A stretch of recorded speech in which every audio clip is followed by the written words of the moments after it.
Fa le miarabanao izay manaraka izao fandaharana izao ary mankasitraka ny amin'ny fahaliananao a mirary aty am-piandohanany mba ahitanao a ny fahasoavan'ny tompony a ity fotoana ity. Milohan'ny anomboantsika dia manasanao a anondrika ny lohanao fa hivavaka isika.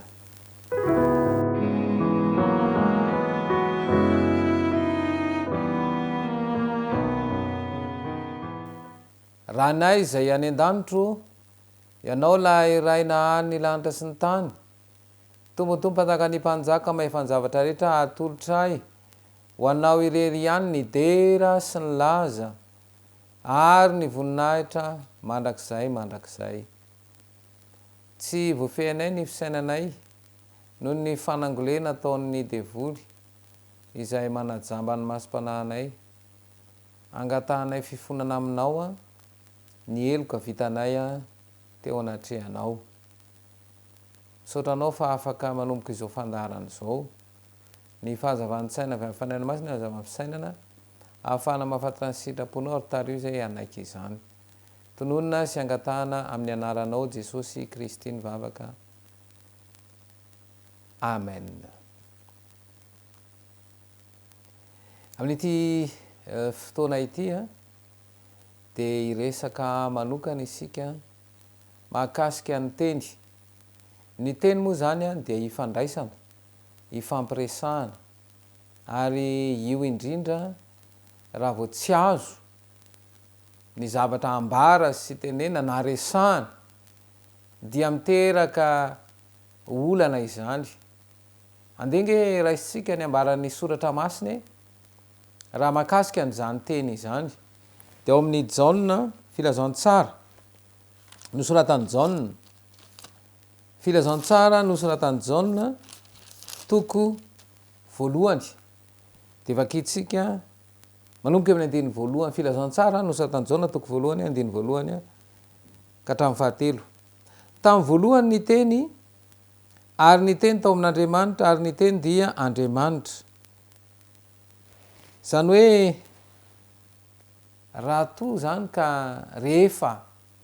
namorona ty tontolo ity ny mpahary dia tamin'ny alalan'ny teny,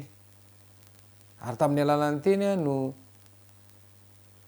nanambarany ny fisian'ny zavatra zay noforonina, ary zay nahatonga an'izao zavatra hitantsika rehetra zao. Fa nahoana ary no manana fahefana tahaka an'izany ty teny ity? Dia izao no toy n'ilay vaky teny: izy dia tao amin'Andriamanitra tamin'ny voalohany, izy no nahariana ny zavatra rehetra, ary raha tsy izy dia tsy nisy nahariana izao zavatra, ary izao na dia iray aza. Raha miresaka nyity izy ity tsika fa Jesosy no resahana eto, Jesosy Kristy izay antom-pisiany izao fiainana misy antsika izao, araka ny ambara amin'ny andiny manaraka: izy no nisy mpiainana, ary ny fiainana no fanazavana ny olona. Jesosy Kristy nahatonga izao fiainantsika izao, satria rehefa namorona n'ity tontolo ity ny mpahary dia ny fahitany azy any amin'ny Genesis toko voalohany andiny raika amby telopolo dia indro tsara indrindra izany, tsy mbola nisy io. Fa atsika nefa zany zao mahita fa, ary tsy hoe vita mahita fa miaina mihitsy ny faharatsiana misy, faharatsiam-pitondrantena, ny olana. Zao zany zao misy an'ity aretina mandringana ity, Covid efa mivadika analina zao zay lasa Omicron, ary betsaka ny olona aripaka izany amin'izao fotoana izao. Dia efa nahoana tokoa n'izay? Ary zay indrindra ilay teny hoe izy no nisy mpiainana. Dia tsy iza fa Kristy no resahana eto, satria rehefa tafiditra ny fahotana dia izao fahafatesana ny tambiny eto, maty ny olona. Fa izao kosa Kristy na dia maty ara ny olona, dia izao mbola nanome teny fikasana izy fa zay rehetra maty ao Kristy dia hitsangana. Ahoana no ahafahana mihitsy mahatoky an'izany eo anatrehan'ny havana maty ary misy fahafatesana tampoka? Ahoana ny atokiana sy ahafahana miaina an'izany de zay indrindra hoe ilay mpanjaka n'izao famaizinan'izao de manajamba ny masom-panahy zao mantsy no hitantsika any amin'ny korintianina faharoa korintianina faharoa toko fa efatra korintianina faharoa toko fa efatra de vakitsika manoko ny andiny fahatelo korintianina faharoa toko fa efatra vakiny manoko ny andiny fahatelo fa raha miafina ny filazantsaranay de miafina am'izay overy izany raha raisina lay teny teo hoe tamin'ny voalohany teny ary ny teny de tao amin'Andriamanitra ary ny teny dia Andriamanitra de ty soratra masina ity zany raha miteny amintsika de ahoana no anekenany zany ahoana no inona sy atokiny ary indrindra ny ankatoavana ny teny ary zay mihitsy no fitaka ataon'ny devoly misy fomba famitahany de ao amin'io fahatakaran-javatra io de eo amin'ilay korintianina toko fa efatra ny andiny fahatelo fa raha miafina ny filazantsany de miafina am'izay every ahoana moa le hoe miafina de izao izay noajambain'ny Andriamanitra izao tontolo zao de nisain'ny tsomino mba tsy posahany fahazavan'ny filazantsarany Kristy izay endrik'Andriamanitra izany hoe ny devoly zany miezaka manajamba ny masom-panahy lay saina mahay mamanta-javatra mahay mandanjalanja mamantatra ny tsara mety sy ny tsy mety ka io fanajambana io de voalohany indrindra tsy atakarina ny soratra masina ary zay nahatonga an' Jesosy ambara hoe izy lay mazava ny devoly zany manajamba fa raha ivereny atsika no filazantsarany Jaona toko voalohany any am'dimy fadimy de zao ny voalaza ary ny mazava de mamirapiratra ao amin'ny maizina fa ny maizina tsy nandray azy hitantsika tamin'ilay teny tao amin'ny korintianina faharoa toko fa efatra andininy fa efatra devoly zay manajamba ny masom-panahy de voalohany indrindra aloha ny tsy anekenany Jesosy ho tompo sy mpamonjy ny fiainana satria ilay teny ato hoe izy no nisy mpiainana de zao ny fiainan'ny mpanota amin'ny farany eo amin'ny fahafatesana fa le fahasoavana izay ao amin'ny Kristy kosa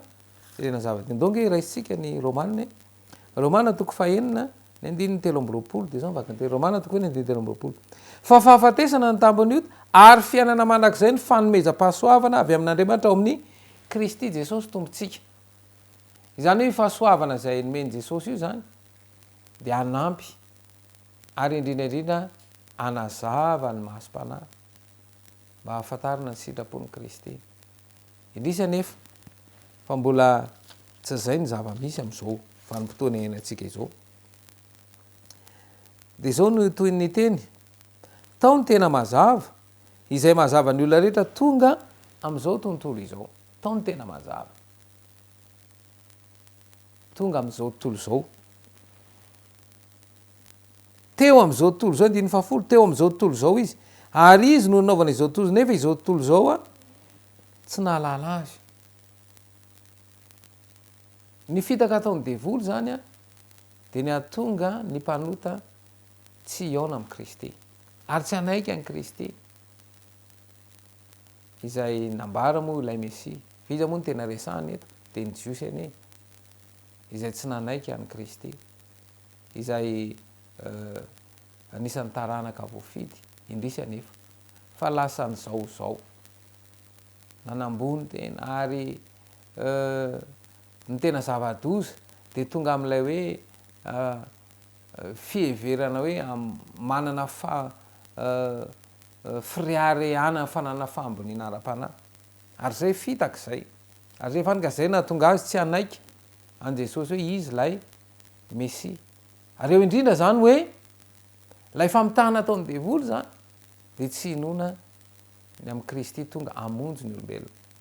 satria rehefa tsy mino iza tokoa ary no afaka amonjy am'izao tontolo efa ratsy ary samy te aza ahita vahaolana eo anatrehan'izao olana maro samy hafa teo zany nisy fotoana hoe tsy nilatsaka ny orana tonga indray nefa ny orana nyotra tsy araky ny everana azy aiza ihany ny ainana ary zay indrindra hoe efa miaratsy ty tany ity fa tonga Kristy mba hitondra fahazavana andiny ndraiky ambe olo tonga tany amin'ny azy izy fa ny azy tsy nandray azy fa izay rehetra nandray azy de nomeny hery ho tonga zanak'Andriamanitra de izay mino ny anarany eto zany ny fitaka ataon'ny devoly ihany koa de ahatonga ny olona tsy ino am'ireo toe-javatra maro samihafa eny fa ny teny kosa nefa de manambara sy milaza fa izay rehetra nandray azy de nomeny hery ho tonga zanak'Andriamanitra Kristy ny vahaolana ny zavatra rehetra fa mitana ataon'ny devoly fotsiny reo olana zavatra maro samihafa izay atrehana ary tena manahirana mihitsy ary tena sarotra ary sady fa izao Kristy ny vahaolana ary tiany andray ny teny ianao azavany teny donc jerentsika Matthieu toko faefatra Matthieu toko faefatra dia vakitsika ny andininy faefatra tsy ny mofo iandry no iveloman'ny olona fa ny teny rehetra izay alokin'ny vavan'Andriamanitra tsy ny mofo ihany no iveloman'ny olona fa ny teny rehetra izay avoakan'ny vavan'Andriamanitra raha miresaka teny any de tsyna fa ny soratra masiny ite izay ambaran'ity baiboly ity fa ahoana ny atonga azy anana fahefana ahoana ny atonga azy isy vokany aty amiko satria ny devoly namitaka nampidiry filana hafa de am'izao tokoa zao vamitona misy atsika zao mitaraina neny rehetra ty Covid ity zany tena niteraka fikorotanana amin'ny lafiny ekônômia maneran-tany mihitsy ary ny fahafahana ara-bola zany eo amin'ny olona de tsy ampy intsony ka na ny sakafo hohanina ary de tsy ampy ka raha miteny zany ny soratra masina hoe tsy ny mofo ihany no veloma fa ny teny rehetra izany hoe eo anatrehany zao tsy fahampianaran-tsakafo raha izay ny zavatra misy ahoana ny atonga ny azahoana zany teny zany ary zay indrindra nitariany hoe raha tsy miverina mandinika ny teny isika de tsy ho azo zany satria ny devoly manajamba ny masom-panahy am'izay filana meny ty tontolo ity izay filana ivelambelany tsy mitondra aina tsy mitondra aina fa de lasa io ny katsahany rehetra ary efa mikatsaka an'io izy de lasa tavela andonge hojerentsika ny teny izay voalaza ao amin'ny Matthieu toko fahenina dia izao no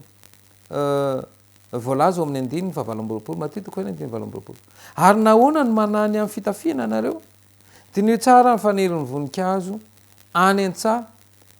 tsy mba miasa na mamoy ireny nefa lazaiko aminareo fa na dia Solomona natao ny voninahiny rehetra azy tsy mba nitafy tahaka ny anankiray tamin'ireny zavaboary zay ny fon'Andriamanitra de natao hitondra fahafinaretana antsika fa saingy zao ny devoly namitaka de filana hafa ny tediava tirana ny teny de aza manahy ianareo ka manao inona no haninay inona no sotroinay na inona no tafianay fa izany rehetra izany de katsahany jentilisa fatratra fa fantatry ny rainareo izay any an-danitra fa tokony ho anareo rehetra izany fa katsao aloha ny fanjakany sy ny fahamarinany de anampy anareo izany rehetra izany raha tena mikatsaka ny fanjakany sy ny fahamarinany tompo isika de ahitan'izany de ato misoratra mazava manasa anao Jesosy mba teny hikatsaka an'izany fanjakana sy fahamarinany zany amin'ny alalan'ny teny izay atao baiboly any fa hitondra fiadanana ho anao zany ary hitondra fitsarana ho anao tompony hanampy anao ka tonga anao andrefa nambakevitra ho amin'izany fikatsahana ny fanjakany izany de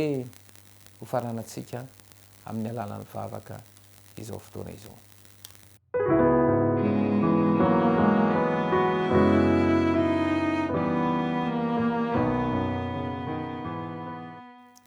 misaotra anao Jesosy satria tonga hamonjy anay ianao indrisy nefa fa ilay mpanjakan'izao famazinana zao mbola miezaka manajamba masom-panahinay ka tsy mikatsaka izany famonjena nomenao ho anay izany ampio zay Jesosy tena mitala ao aminao tario eo aminao ny fisainanay tario eo aminao ny fijerinay sy ny fiainanay ray manontolo mba teny hikatsaka n'ilay fanjakanao aminao mba hahafahanay mahazo famelombelomana nyfananay anatin'izao andro feno olana izao aoka ahita fankahirezanao aminao ny tsiraray avy tononona sy angatana amin'nanotsy zy kity mivavaka amen.